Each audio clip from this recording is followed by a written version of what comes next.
నాన్న, ఆడపిల్ల అన్ని విషయాలు అమ్మకే చెప్తుంది, కానీ ఇలాంటి విషయాలు మాత్రం నాన్నకే చెప్తుంది. నాన్నంటే భద్రత, నాన్నంటే భరోసా, నాన్నంటే ఆడపిల్లలకి అన్న నాన్న.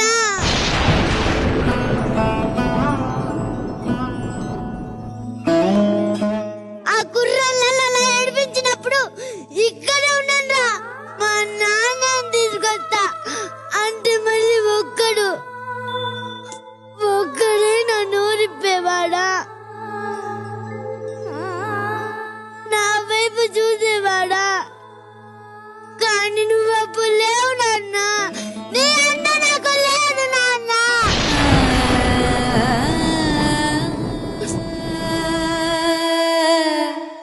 నువ్వు అప్పుడు ఉండుంటే చాలా బాగుండేది.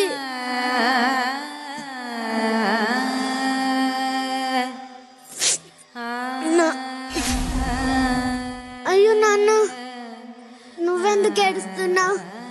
నువ్వేం చేస్తావులే, ఇప్పుడు ఇలా అయ్యొద్దని తెలిస్తే నువ్వు అప్పుడు అలా చేసేవాడివా? నీళ్ళు తాగు. చదువు అయిపోయింది, మంచి జాబ్ సంపాదించా. అమ్మ నాకు పెళ్లి సంబంధాలు చూడడం మొదలు పెట్టింది. పెళ్లి అనగానే కొత్త జీవితం, నా భర్త, అత్తమామలు ఇవేమి గుర్తుకు రాలేదు. అమ్మ కూడా గుర్తుకు రాలేదు. నువ్వు ఒక్కడవే గుర్తుకొచ్చావు నాన్న. నీకు ఇలా అయినప్పటి నుంచి నీతో ఎక్కువ కాలం గడిపింది నేనే. తెలియకుండానే నీకు అమ్మనైపోయాను నాన్న. పెళ్ళి అనగానే నా బిడ్డను విడిచి వెళ్ళాలా అని భయమేసింది నాన్న.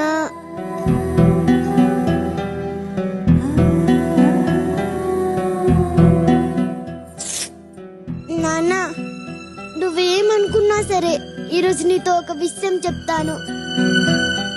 నువ్వు కూడా నాలాగే మేమేమైపోతామో అని ఆలోచించుంటే అమ్మ, నేను, నువ్వు సంతోషంగా ఉండేవాళ్ళం. కానీ నువ్వు తాగుడే నీ సంతోషం అనుకున్నావు. యాక్సిడెంట్ కి గురయ్యావు, మూలన పడ్డావు. మూలన పడింది నువ్వొక్కడివే కాదు నాన్న, నీతో పాటు మా జీవితాలు, మా కుటుంబం అంతా మూలన పడిపోయింది నాన్న.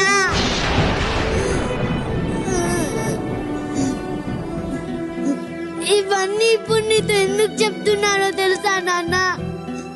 నీలాగే పిల్లల భవిష్యత్తు గురించి పట్టించుకోకుండా తాగుడే రోగమని ఎంతో మంది బ్రతుకుతున్న తండ్రులు ఈ సమాజంలో ఉన్నారు.